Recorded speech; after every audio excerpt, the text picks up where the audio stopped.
जो भी टूरिस्ट यहाँ पर आ रहा है वो हमें तो नहीं मिल पा रहा। हमारी ऑक्यूपेंसी अगर हम लास्ट ईयर की बात करें तो एज ऑन डेट 50% भी ऑक्यूपेंसी नहीं रह गई है। Shimla hotel and tourism industry stakeholders association ने पर्यटकों को लुभाने के लिए विंटर कार्निवल, आधी रात तक बाजार खोलने, ट्रैफिक मैनेजमेंट और गतिविधि आधारित पर्यटन को प्रोत्साहित करने जैसे कदमों को सराहा है। हालांकि एसोसिएशन का ये भी कहना है कि सरकार को शिमला में पर्यटकों का स्टे बढ़ाने पर भी सोचना चाहिए, क्योंकि टूरिस्ट 1-2 दिन से ज्यादा नहीं रुक रहे। एसोसिएशन के अध्यक्ष मोहिंदर सेठ ने कहा कि ये बेहद चिंता का विषय है। पर्यटकों के प्रवास को बढ़ाने के लिए गंतव्य के अनुसार गहन प्रचार अभियान चलाने की जरूरत है। ये काम ठीक से नहीं हो पा रहा। विंटर कार्निवल हुआ, जो टूरिस्ट आएगा उसको एंजॉय करेगा, और जो एक ड्राइनेस थी कि शाम के समय अगर आप मॉल रोड पे जाएं तो कुछ नहीं देखने को मिलता था, एक माहौल क्रिएट हो गया। इसके लिए मैं भी अपने तहे दिल से माननीय मुख्यमंत्री जी का भी, सुखविंदर सिंह सुक्खू जी का धन्यवाद करना चाहता हूँ। अनिरुद्ध सिंह जी ने भी अपना बहुत ज़्यादा इसमें योगदान दिया, मेयर जी ने दिया, और डिस्ट्रिक्ट एडमिनिस्ट्रेशन ने भी इसको सफल बनाने में कोई कसर नहीं छोड़ी। हमारे स्थानीय जो एमएलए हैं हरीश नर्ता जी भी, वो भी समय समय पर हमारे साथ हर जगह हमारा साथ देते हैं। सो एक टीम वर्क हो गया है, जो कि ये एक बहुत अच्छी एक पहल है। होटल इंडस्ट्री इस टाइम जो है कंप्लीटली कोलैप्स कर चुकी है। अगर हम अदरवाइज बात करें तो ये एक जो स्टार्ट है, definitely it will give an oxygen to the industry.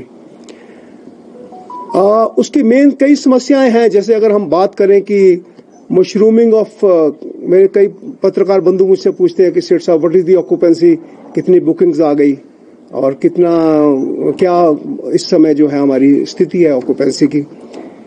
एक चीज मैं आपको बताना चाहूंगा कि जो विंटर सीजन होता है इसमें हमारे नेबरिंग स्टेट से ही टूरिस्ट आते हैं, जैसे पंजाब हो गया, हरियाणा हो गया, दिल्ली हो गया, तो बुकिंग्स भी आती हैं, मगर उसके साथ ज्यादा लोग जो है वॉक इन चले आते हैं, जाके ठीक है वहां जाके मिल जाएगा, बिकॉज नेबरिंग है, they feel like it's local this thing. वो जो B&Bs और होम स्टे की अगर हम बात करें, उससे भी ऊपर एक अनरजिस्टर्ड अकोमोडेशन का जो एक पूरा एक मशरूम ग्रोथ हो चुकी है। वो क्या है कि जो भी टूरिस्ट यहाँ पर आ रहा है वो हमें तो नहीं मिल पा रहा। हमारी ऑक्यूपेंसी अगर हम लास्ट ईयर की बात करें तो एज ऑन डेट 50% भी ऑक्यूपेंसी नहीं रह गई है, जो कि बड़ा एक चिंता का विषय है, क्योंकि जो होटल्स जिन्होंने करोड़ों रुपए लगा रखे हैं, हजारों लोगों को एम्प्लॉयमेंट दे रखी है, उनको इस तरह से जो ये एक आप माफिया कहें या जो भी कहें, उसके लिए उन्होंने हमारे ऐसा घेर रखा है कि हमारी इंडस्ट्री को उन्होंने तबाह करके रख दिया।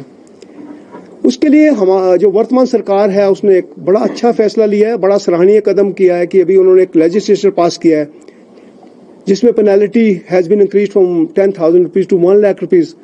एंड मैं समझता हूं कि उससे जो है एक इस पे अंकुश लगने में बहुत ज्यादा मददगार रहेगा।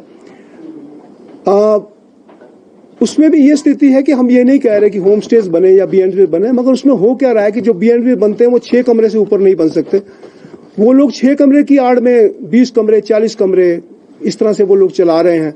उस पर अब अंकुश लगने से जो है मैं समझता हूँ इंडस्ट्री को इसका लाभ होगा।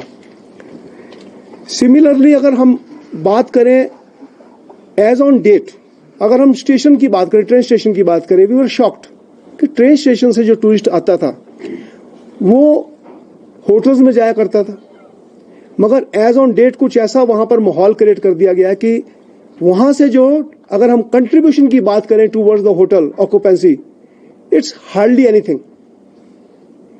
अगर हम जब मॉल रोड पे देखते हैं, जब मैं भी अभी आया, मुझे मेरे बंधु लोग भी बोलते हैं कि सेठ साहब वहां तो रश है तो ऑक्यूपेंसी नहीं है, तो मैंने आपको मेन कारण उसका बता दिया। अगर हम सुबह की बात करें, सुबह 10-11 वॉल्वो शिमला में आते हैं, उसमें भी होटल्स को कोई कंट्रीब्यूशन नहीं है। Either they go to the unregistered accommodation, mostly in the unregistered accommodation. मैं नहीं समझता कि B&B वालों को भी कोई जो है इसमें कुछ लाभ मिलता होगा। तो हमें लगता है कि इसमें हमें कुछ सरकार को जो है इसमें भी कुछ करना पड़ेगा।